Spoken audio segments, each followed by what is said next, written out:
Today we're going to talk about 2 tips on how you can improve your wildlife photography significantly. Apply these 2 tips and your photos will go from here to here in no time.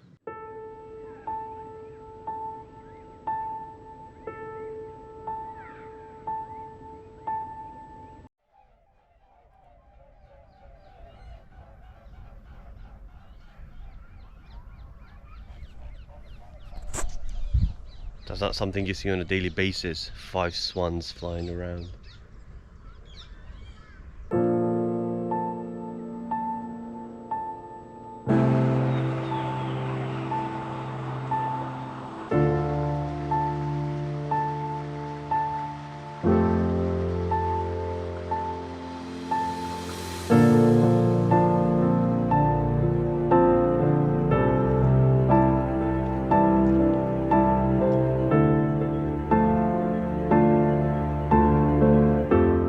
If you stick till the end of the video, I'll include a bonus tip on improving your wildlife photography. And the bonus tip, if I'm completely honest, that is the most difficult one.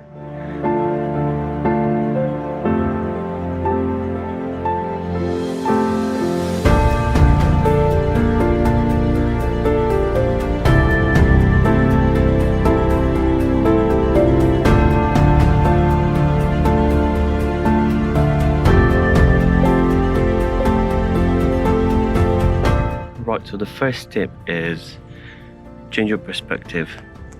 When you take photos, make sure that you find your subject and try as much as possible to get eye level. There's a swan flying. Get eye level with your subject. It's so important and it changes the whole perspective of the photo. By getting low to the ground, especially on water like here, you introduce a foreground, a background, and a very narrow depth of field that will give you that dreamy look into your photos. I'll pop in a couple of examples I just took now of a cormorant.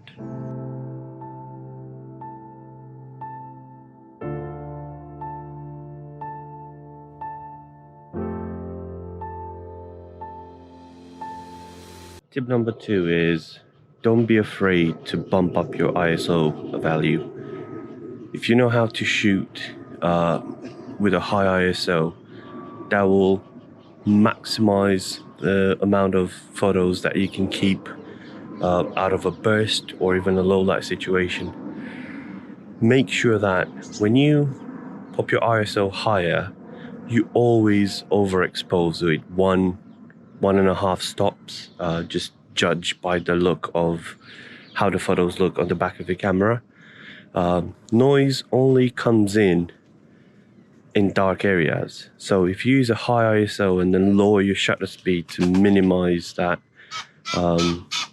it won't look good. You'll ruin the photo.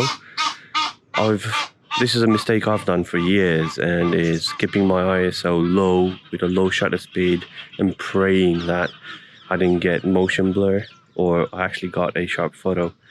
But actually bump up that ISO, overexpose with 1.5 stops, even 2 if needed be, and you'll see that your photos are actually usable. One tip though is don't crop too much into them because there will be noise in there, but as an overall photo, that will maximize the amount of keepable photos for you.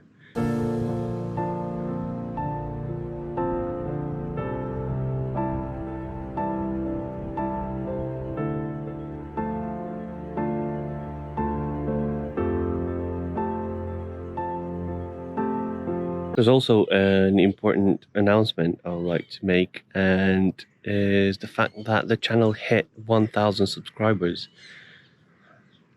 Given the fact I barely posted videos in the last year, this is absolutely amazing, and thank you everyone that is spending the time looking at the videos, subscribing and supporting, and it's very thrilling. It's very I don't even know how to describe it, but it's brilliant.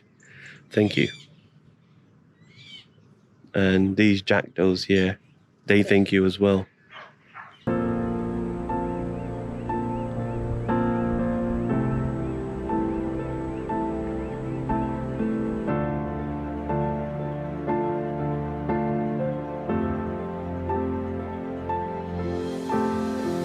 tip number 3, and the most difficult one, is don't take a photo if you don't have to. It's only going to lengthen your process of picking up or selecting the photos that you want to save from that specific day out. And I'd rather you have spending the time finding the correct composition, move around to find the perfect background, rather than sit there and keep that button pressed, take bursts of photos and end up with thousands of photos in a day out. And when you look at them, you realize, oh, if I just stepped a little bit to the right, I could have had a nicer background, or I could have get a better composition, or if I just went lower to the ground, it would look even better. Trust me, this is the most difficult tip, because when you spend loads of time trying to find a species or bird or anything, you're tempted to just lift your camera and just pop that button and take as many photos as you can, praying that one of them will look good. But step back and think about the photo you're going to take, and trust me, you will get one photo that will be completely better and way off better than all the bursts that you take.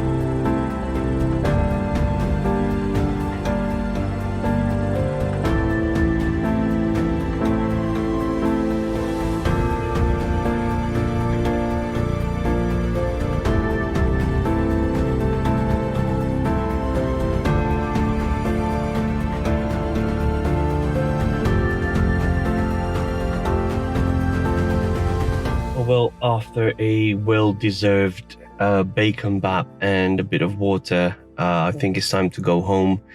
I'm really curious to go through the photos I took today, and I'm pretty sure I have some really nice shots up on the card. Thank you for watching this video and coming with me on this short photography day. I hope you enjoyed it, and I really hope that the tips are going to help take your photography a step forward, and that will improve your photos from now on. Please share your photos with me if you're going to use these tips, and you can find me on Facebook and Instagram. I'll just add some links around here. I'm really curious to see your shots, and thank you again for watching this video. I really hope you enjoyed it.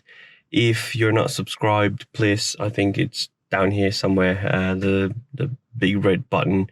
It really helps me, and now that we've hit 1,000 subscribers, it's again amazing, and thank you for that. Looking forward for the next day out, and go out, take photos and share them. I really want to see them.